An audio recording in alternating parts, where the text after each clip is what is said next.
Hello, everybody. I made another Tugs model. And this is the first one I've made since I moved to Pennsylvania, which is cool because this entire thing was constructed in this house.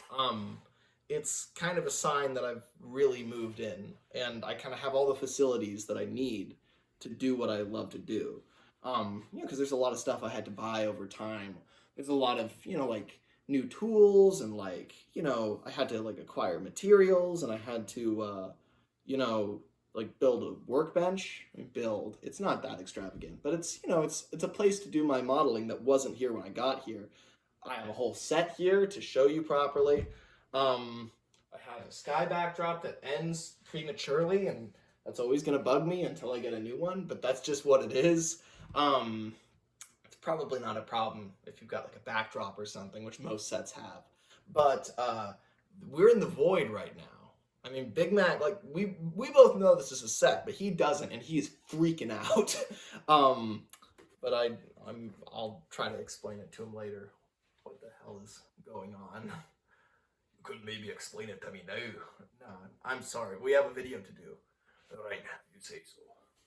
But anyway, so this is the culmination of a lot of modeling techniques that I've been wanting to try out for several months now.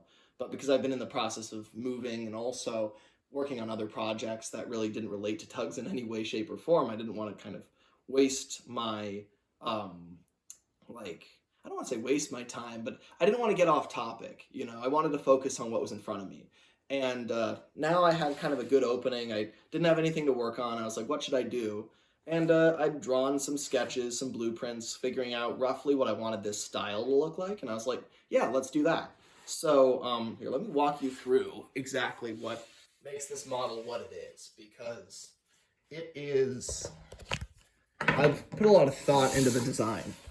Because here's the thing, is that when you spend, I mean, at this point, I started in late 2007, so I've been building models like this for like 16 years essentially. Is that right? Is that bad arithmetic? I don't think so. But that's just kind of crazy, right? So I've been doing this a while, and I've built models that look almost identical to the show. Not quite. I've never built one that's, kind of had the exact appearance. I mean, there's always been a little giveaways here and there, but for the most part, I've gotten a lot closer to making something convincing than this, and yet this was built after those models. So, it begs the question, why simplify things, right? Well, to make it fun is the big reason. Um, but if you'll look at this model, and I'll give you kind of a close-up kind of pan of it, just so you can see everything that's gone into it. I am very happy with it. We've got a lot of weathering on here, which was fun. I designed the face. I just drew it in GIMP, and I overlaid a face from the show. But there really were no good like head-on views of Big Mac's face, especially because this face, and this is cool, is just a flat decal. And what that means is that I can print that out. I can print out as many expressions as I want. There's no assembly required. I just cut it out. I put a few little pieces of tape on it. And then, let's see if I can actually get this to stand up to kind of show you.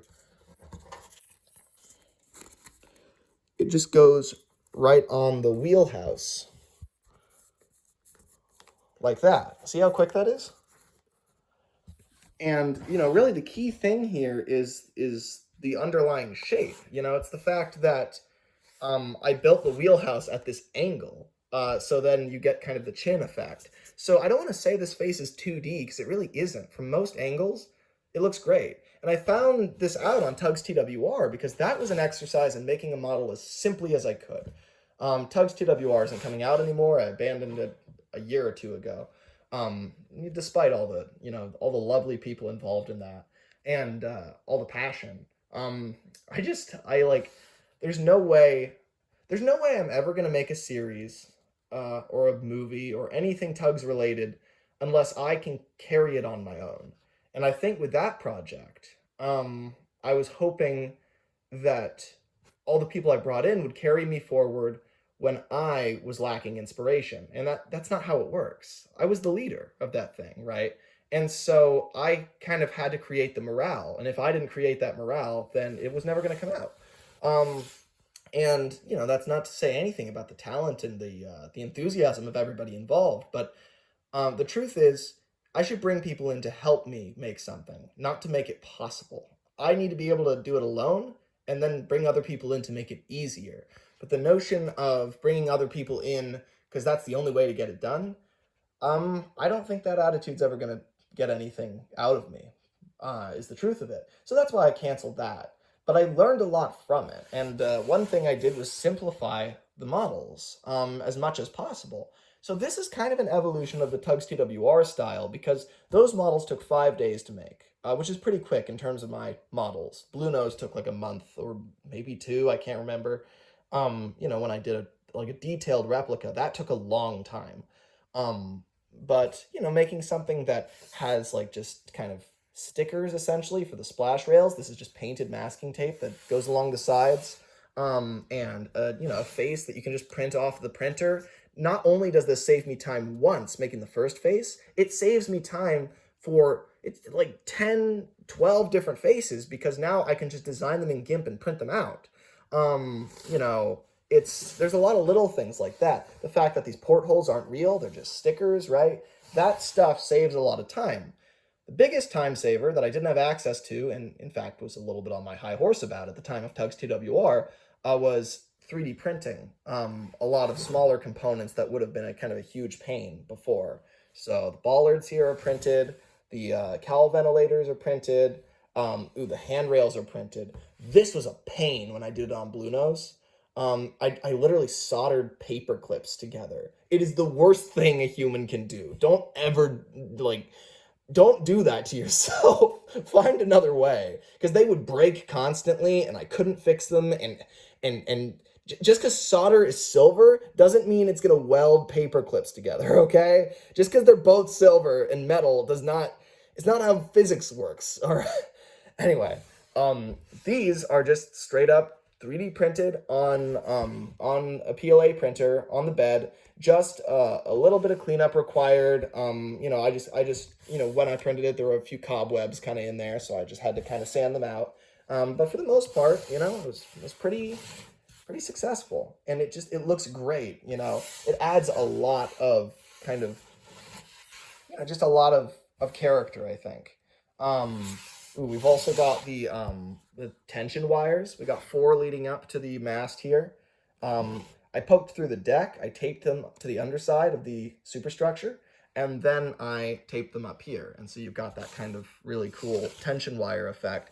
I had used a lot more glue for the stack because same thing with the deck. I poked them through and threaded them up, but I was not going to cut holes in the stack and go through it into the inside. I can't even fit my finger in there. That's like a Chinese finger trap. So I'm not going to bother with that. But I'm happy with how that turned out. I think it adds a lot. So that's what I mean is like he has a lot of detail, but the details I hate doing, those I just didn't bother with, but everything that I liked doing, I still did, even if it was very elaborate. The lifeboat's 3D printed as well. I designed that in SketchUp. I design all my 3D prints in SketchUp, and then I print them, and that's what that is. This is just yarn that's kind of sloppily glued into position. It's a very annoying thing to do. That's why I did it last, but it was, it had achieved a good enough effect. He looks complete. And what else we got? Red waterline. That's one of the few things that I really kind of differed from the show on. Most tugboats, I feel like they're depicted with like a red, like under the waterline is red. So I went for it. I decided, I've been wanting to try that for a while. I tried that on, if anyone saw the big 10 cents I made, I did that on that model and I loved it. So I think that just adds something and it kind of creates color continuity with the stack. It's pretty, I like it. This is kind of satisfying, the spotlight turns.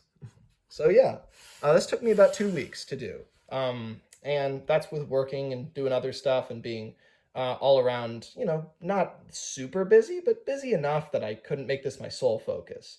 But you know, 2 weeks, decent turnaround, and yeah, I mean, I'm pleased with this. I think this is a much more sustainable style than a lot of the ones I've done in the past. Like I could see myself doing more of these.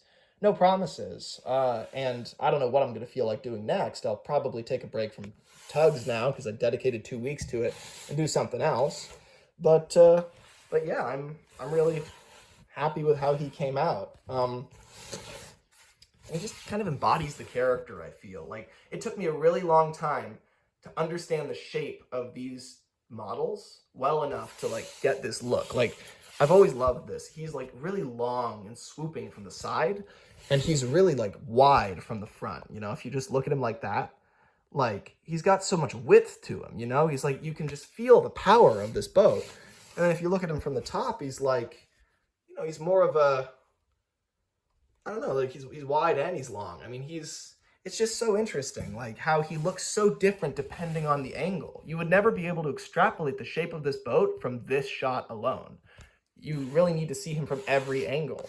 And you know, it took a long time and a lot of pictures surfacing, especially back in 2012 or thereabouts when we could finally see the actual shape of the models, where I realized how this guy's actually put together and how he actually looks. And this is the culmination of years of starting to understand that, but also it's the culmination of a lot of design ideas I've had recently and realizing how to build a model practically without, you know, absolutely hating it by the end of the process. So I think this is a good compromise model, a good middle ground.